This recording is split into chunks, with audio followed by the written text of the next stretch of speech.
பயப்படாத டாக்டர்.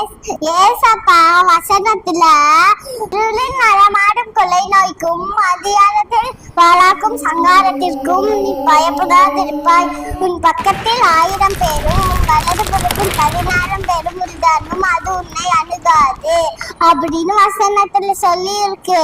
நம்ம ப்ரேயரே பண்ணல, அதனால்தான் நீ பயப்படுறியா?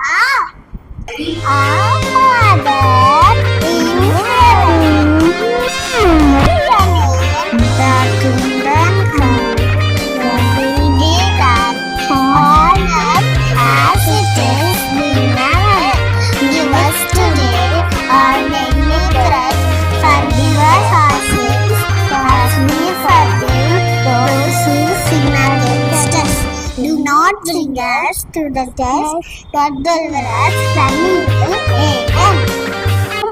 Amen. நீங்களும் டார்கஸ் மாதிரி பயப்படுவீங்களா? நீங்க பயப்படக்கூடாது. டெய்லியும் ப்ரேயர் பண்ணிட்டு தூங்கணும். ஓகேவா? அப்பதான் ஏசப்பா உங்களை பத்திரமா பார்த்துப்பாங்க. God bless you.